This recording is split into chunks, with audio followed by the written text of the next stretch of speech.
was obviously a big mistake, and it was, you know, probably the worst day of my life.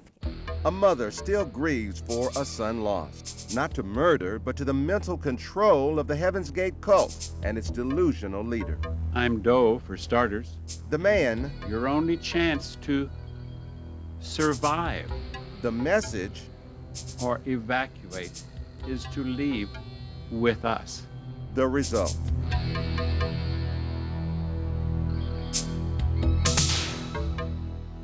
A year ago, this exclusive Rancho Santa Fe mansion was transformed into a macabre mortuary. 39 bodies, all dressed in ritualistic fashion, were found inside, each the victim of a lethal concoction of drugs and dreams. That's something. You wear it as a remembrance? Yeah, just Nancy Brown still wears the ring her son David Moore wore the day he took his life here. A color Xerox sheet chronicles the belongings he had at his death. 20 years after he joined the group, 20 years in which she saw him only twice. You kept the door open for David for 20 years, didn't I you? did, and it was very sad. When Heaven's Gate closed, I thought, for me, the gate closed and left, you know, me and the other families behind. I'll never see them again. It was the worst mass suicide in U.S. history, and a year later, there is still an eeriness that hovers over this house. I've never forgotten that day or those people. Lawrence Jimenez was here the day of the suicide. He was supposed to clean the pool, but somehow, sensing danger, turned back at the front gate. I assume you won't be back up here anytime Oh, soon. never, never. And a year later, the Heaven's Gate website is still there, though it's unclear how many followers remain. L.J. West is a professor of psychiatry at UCLA and a cult expert. I think there are probably still a few around who cling to the belief that was inculcated in them before, but generally speaking, I'd say it's over. Is it? Rio D'Angelo should know. He is a Heaven's Gate member who survived, the one who discovered the bodies. The Heaven's Gate class, Heaven's Gate Monastery, does not exist any longer. However, there are people that were members at one time that are still here. That's little comfort for this mother with her ever-haunting questions about her son's last moments. You know, did he go happily, joyfully right up to his last conscious thought, or was there a flicker of, oh no, maybe I shouldn't have done this? I'll never know.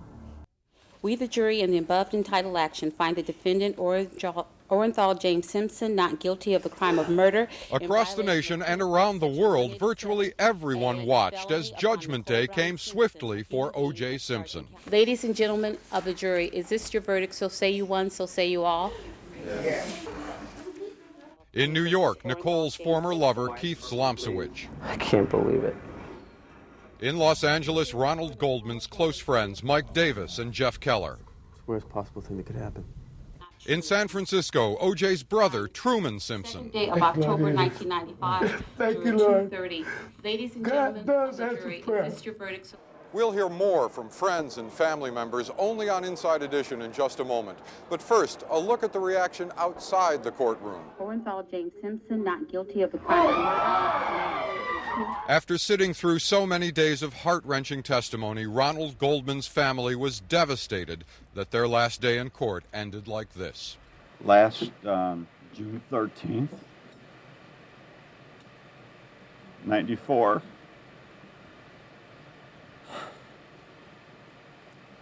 was the worst nightmare of my life.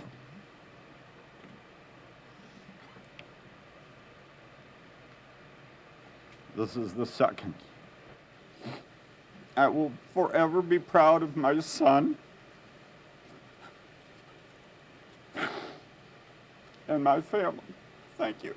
At a Simpson family press conference in the courtroom, O.J.'s son Jason read a statement from his father.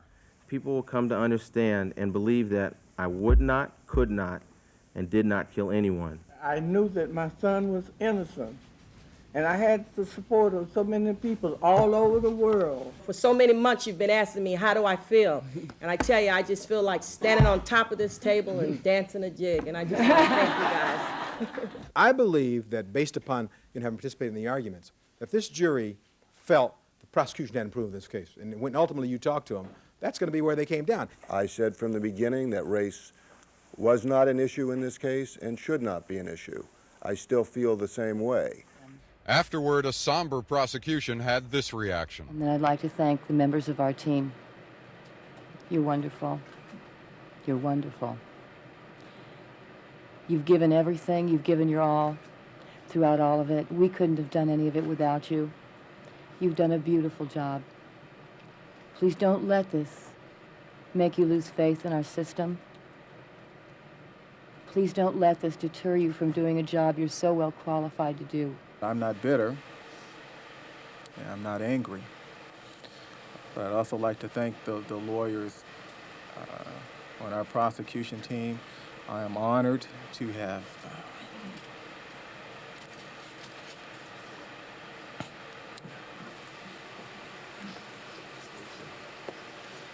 But whether you agree with the jury's decision or not, there is no doubt that this verdict will go down in history.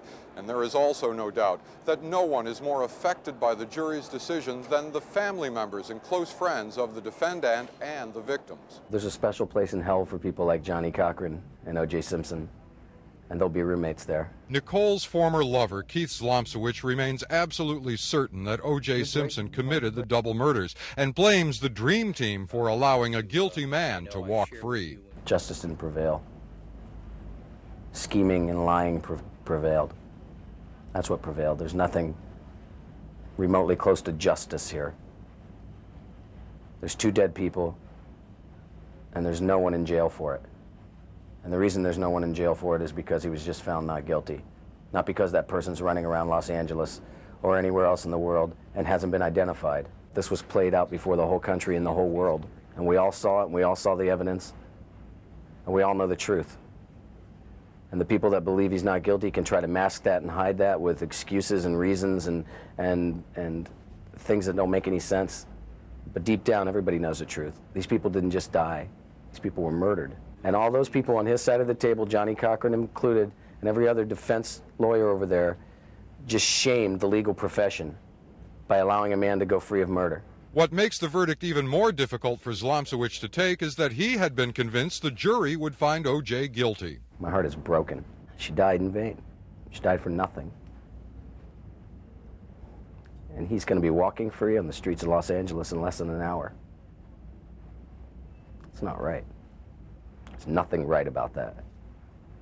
And if he could speak to Nicole now, this is what he would tell her. I'm sorry. That's all I can say. I miss you. I think we did everything we could, and it wasn't enough. I don't think I'll ever be able to walk away from it. Situation's out of my hands. That gets to you inside, knowing there's nothing you can do. I'm not going to look at the system anymore, objectively.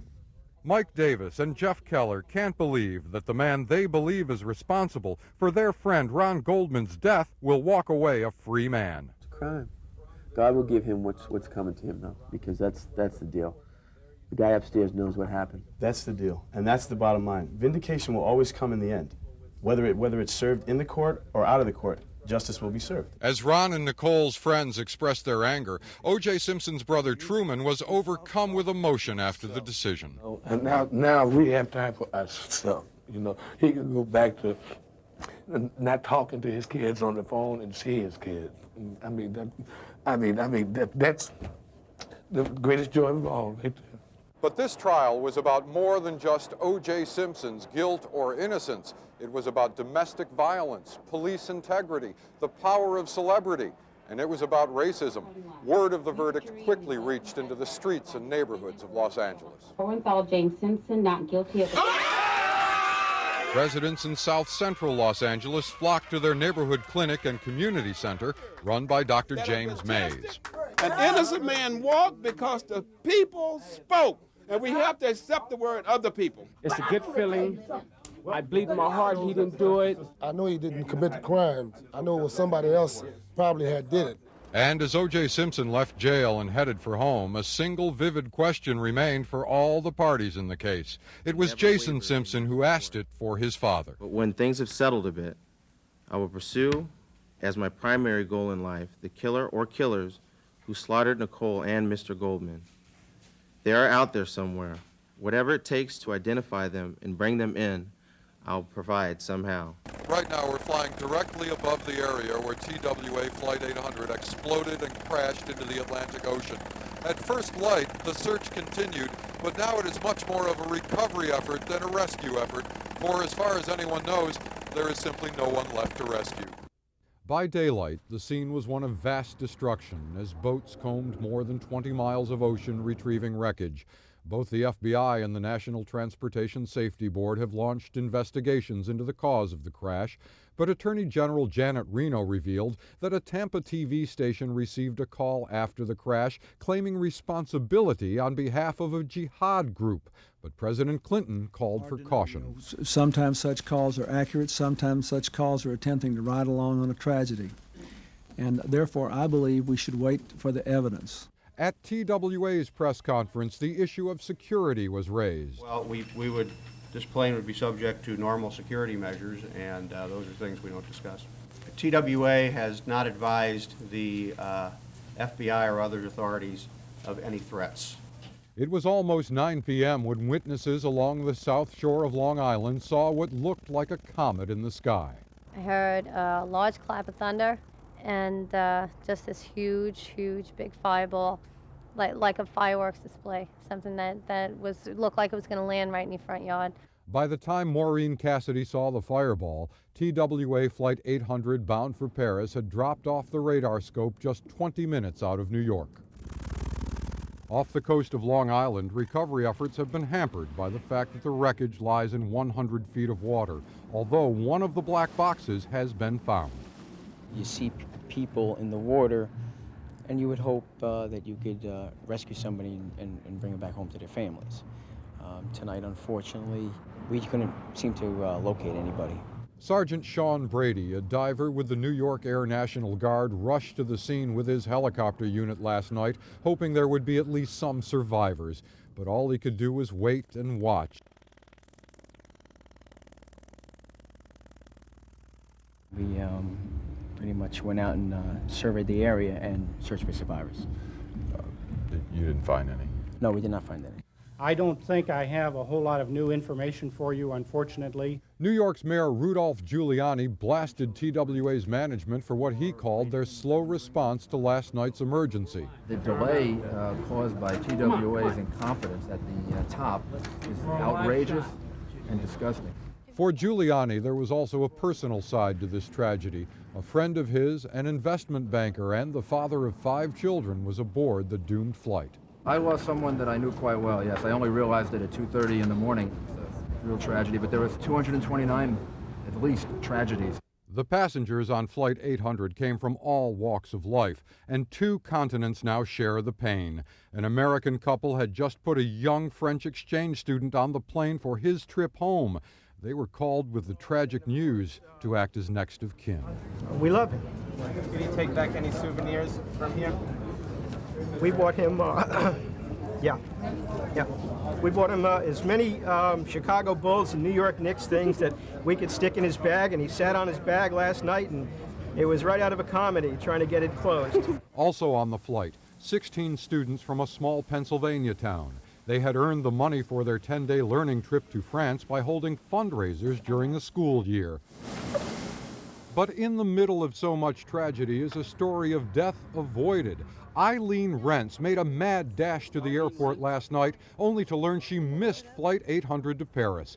It was very surreal. In Paris, the awful truth sank in. The flight that had been listed as canceled was finally acknowledged as having crashed.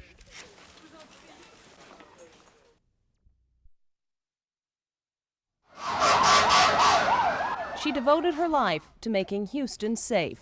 You see, he is a very serious threat to our community. For the last 3 years, Pam Lichner fought passionately for the rights of crime victims with the group she founded, Justice for All. What I found was crime victims really needed an organization so that we could make some of these positive changes that would help everyone. Her passion found its roots in 1990. She was living a comfortable life with her husband Joe, raising their girls, 8-year-old Katie and 10-year-old Shannon. She spent her free time working as a real estate agent. One day, while showing a house, she was attacked by a man with a history of sexual assaults. I went to leave, and he grabbed me from the backside. He had one hand very tightly around my mouth, the other one around my clothing, and I just wanted to get him off of me. Fortunately, her husband Joe, who joined her on the showing, rescued her. I guess you just do what comes naturally. I jumped over her and I grabbed him and just tried to separate the two of them so that he couldn't do any harm to her. My husband caught him in a closet and held him for 25 minutes before the police arrived with a 911 call. Even though her attacker was sent to prison, he sued Pam for psychological damage she allegedly caused by getting him arrested. And when prison officials suggested an early release for her attacker, Pam became incensed. I decided that what else could I do but stand up and fight? And I said, I am not going to cower to him anymore. I'm going to fight him with everything that I have. The early release was turned down and the suit dismissed, and with that, she became the voice of compassion for other victims who've suffered. And she became an example of strength for her girls. Recently, when her husband suggested they all go to Paris for vacation, she and the girls jumped at the chance. Pam said she wanted to show Katie and Shannon part of the world. Joe, who was to join them a few days later, delivered his daughters and Pam, who was once a flight attendant for TWA, to the airport and said goodbye. This time, there was nothing he could do to protect his wife, nothing he could do to save his family. Every time we do something that is good for victims, we do it with Pam guiding us and giving us wisdom. Thursday night, there was a gathering in a Houston hall, mostly crime victims and members of Justice for all whose lives were somehow touched and changed by Pam Lichner. Though they will never again hear that voice that championed their rights, they will carry on. But for Joe, who is now left to claim the bodies of Pam and Katie and Shannon, he will never again see the love or spirit in his wife's eyes. He will never see his little girls grow up. Isaiah was great. I love that kid. I always hold him in here. There are memories of lost friends and regrets. I never realized how much hatred people could hold in them until now. These two students are bonded by their shock over the tragedy at Columbine, but they come from two very different worlds, now even further polarized by the shooting. 18-year-old Stephen Trujillo is a jock in the King of the Prom. 17-year-old Krista, who is using only her first name, is a member of the so-called Trenchcoat Mafia. As the smoke from last week's war zone clears, there remains a simmering battle between the two groups. Stephen says he's heard other jocks talking about revenge. The feeling now is hate. They hate him. They hate their friends. They hate them. Soft-spoken honor student Krista is one of the key members of the now infamous Trenchcoat Mafia.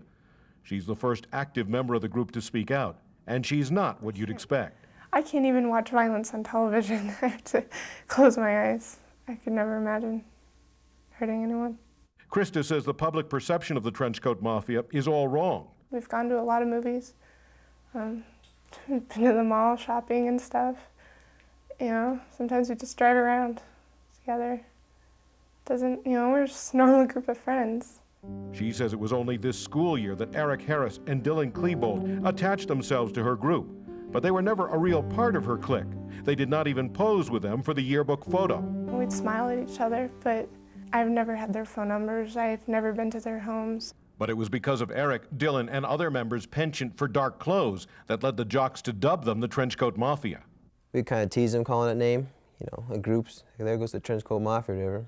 We'd like to laugh about it because it was just a funny thing, Trenchcoat Mafia, It kind of was like, now we're infamous, we have a reputation, What isn't funny, Krista says, is how the jocks would pick on her friends. Students have told stories about how the athletes would push members of the Trenchcoat Mafia into lockers, and there was name-calling. Those long jackets, no one understood that, or they'd say, you know, those guys are, they're like dirtbags, sick. Stephen says he was not one of the jocks who gave the Trenchcoat Mafia a hard time. He was actually friends with Eric Harris a couple of years ago when, surprisingly, the anti-jock Eric was on the school's soccer team. I was a captain on our soccer team, and my coach asked me who I think I should make the other captain, and I named Eric. But last year, something changed. Eric didn't sign up for soccer. He just had a colder look about him where he just walked down the hall with his eyes just fixed in one spot. Incredibly, Eric and Dylan never showed their anger at the jocks on the outside. Just last week, as these exclusive photos show, Dylan was partying at the prom. They keep the anger within themselves, and maybe that's how it built up. And no one could have imagined how they would explode. They represent a lot of evil for me. The deep sadness in Littleton has no doubt fueled the anger against the rest of the Trenchcoat Mafia. Krista says some of her friends are afraid to leave their homes, fearing for their lives. But she hopes that the jocks have learned that violence is not the solution to anything. Maybe Eric and Dylan are what's wrong with society, but certainly not our group of friends. They find beauty in graveyards and beauty in like dark dress and dark movies and dark books. They like to live on the fringe of society, wearing dark makeup and clothes, listening to alternative music like Marilyn Manson. They are known as Gothics or Goths, but in the wake of the massacre in Columbine High, this underground youth movement is being viewed as something much more than just a fashion statement. Several school districts in the Denver area are banning students from wearing goth-like trench coats, and kids told us that police are rounding up some Gothic teens. This young man's friend was brought in for questioning. One of my friends gets arrested off the street for wearing a black trench coat, walking down the street for doing nothing wrong. So far, there is no proof the two suspects in the Columbine High massacre, Eric Harris and Dylan Klebold, considered themselves Gothics. But there are striking similarities. The suspects were reportedly into the music of goth rocker Marilyn Manson, who has described himself as a satanic priest and an outsider. Some people find their way into that scene because they just don't want to fit in with the normal crowd. Peter Thomas is the owner of a Gothic store on trendy Melrose Avenue in L.A. It's a velvet trench coat. This is very popular in the Gothic scene. In light of current events, the goth fashions he showed us are chilling. This is one of actually our better sellers. Thomas even admits he has had mail orders from Littleton, Colorado, although not from the suspects allegedly responsible for the shootings at Columbine High. They ordered some spikes, spikes and studs and, things to make their own outfits with. But members of the Gothic movement are quick to distance themselves from the black-clad, gun-wielding teens in Colorado. They stress the darkness they are into is non-violent. They like to read Anne Rice books and emulate the Addams Family and Winona Ryder's character in Beetlejuice. My whole life is a dark room. One big, dark room. They say, unlike the two teen gunmen, Adolf Hitler is not their idol. And building the bombs, that was kind of on their own thing that was not really part of any Gothic movement. But after the tragedy in Littleton, it's hard to ignore the darker elements of the goth world, like this website decorated with skulls. Before you enter, it asks if your soul is black. Another goth website has the slogan, "I hate you and I want you dead." It's clear that the goth movement has splintered. Child psychologist Dr. Alan Hack. When you put a group of young adults together and they start focusing on violence and fantasy and reality and blurring the lines, then the possibility is that they're going to act on that violence. Goth musicians like Marilyn Manson are just beginning to feel the backlash from the tragedy in Colorado. Authorities in Denver want to cancel a Manson concert scheduled for next week. And the band KMFDM, whose lyrics were posted on a website by suspect Eric Harris, is denying any link to the Trenchcoat Mafia. The band says their music is, quote, an art form, not a political party. And kids who dress this alternative style say wearing a black trench coat doesn't make you a killer. If it was the other way around, if it was the jocks that did this, no one would all of a sudden hate all the jocks in the world. I mean, there's bad eggs everywhere. If I could have, I'd have put her in a glass case or something and so that nobody could talk to her or see her. Al Harding is Tanya's dad. In one short month, he has seen his and his daughter's Olympic dream almost disappear. But there's nothing I can do. I feel so helpless. All I can do is tell her how much I love her, and I'm behind her whatever she does. A father in turmoil, a father who wants to believe and does in the innocence of his daughter. Al Harding knows her well. When Tanya left the house she shared with her ex-husband, Jeff Gillooly, it was Al she turned to. Together at his home, they watched as Tanya was put on trial by the media and much of the public without any charges ever being brought against her. Have you cried for her, Al? No, but there have been a few times come close. The only time I ever cry is when she wins. The unique relationship between a father and daughter. For the Hardings, it was the difficult times that brought them closer together. Al and Tanya's mom, Sandy, gave up everything to help their little girl fulfill her childhood dream of being an Olympic figure skater. They sold their house, moved into a trailer, and could barely afford to eat. I taught her right from the beginning, that we're not out there shooting one of these deer just to be able to say we shot a deer. We need it for our meat so we can live. So it didn't really bother her much that we were shooting a beautiful animal, because they are an awful pretty animal. And then she seen Bambi. The movie? The movie. Yeah. She wouldn't go hunting after that. When Tanya was 15, her parents got a divorce. She and Al remained close. They fished, hunted, and fixed cars together. She continued to skate, but she was developing a reputation as a young lady who wasn't afraid to speak her mind. I would like to have another triple flip or another triple X in the program. You get it. Don't do this to me today. And on her way to the Nationals, this strong-willed competitor vowed to, in her own words, kick some butt. She got a lot of ink when she came out and said she was going to kick some butt or whip some butt. What's your opinion of what she said there? Well, I knew she was. And this just happens to be a little phrase that she happens to have. But that doesn't make her a vulgar, nasty, mean, dirty girl. Well, there were those who would say, well, that's not a ladylike thing to say. Oh, well, yeah. But those are also the people that don't know how to change a spark plug in a truck either. Go away! Al has nothing to say about the ongoing investigation of Tanya, nor will he comment about Jeff's accusation that she was involved. However, he does say that he had some serious reservations about Jeff earlier in the relationship. I didn't even like it when they first started seeing each other, because it was, to me, he was interfering with her career. I didn't like him because he wasn't a bad guy, that he was a bad guy. I didn't like him because he was interfering with my daughter's career. But he stopped short of giving specifics. In the last month, Tanya's career has been, to say the least, a roller coaster ride. But it appears that somehow Tanya has managed to remain focused and as determined as ever. But her dad says all is not as it seems. You've known this woman since she was a little girl. Can you give me any idea of what this whole situation is doing to her emotionally? I think it's tearing her apart. The fact that the way things have happened, and it's because of people that were so close to her.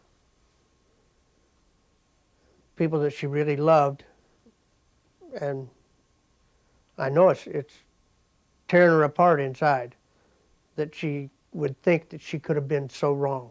Are you angry? Yeah, I'm angry. I'm angry at some people, and it really hurts. It hurts down inside. It's okay.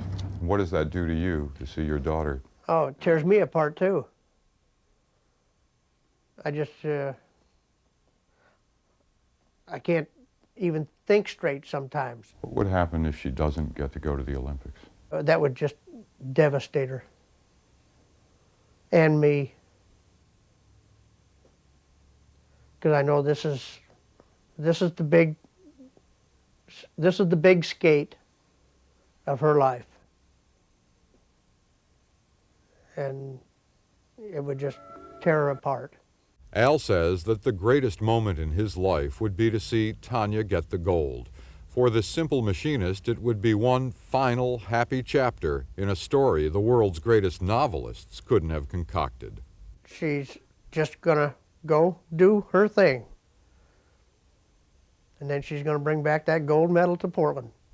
Who's the best figure skater in the world, Al? Tanya Harding. No doubt, no reservation. No doubt about it in my mind at all.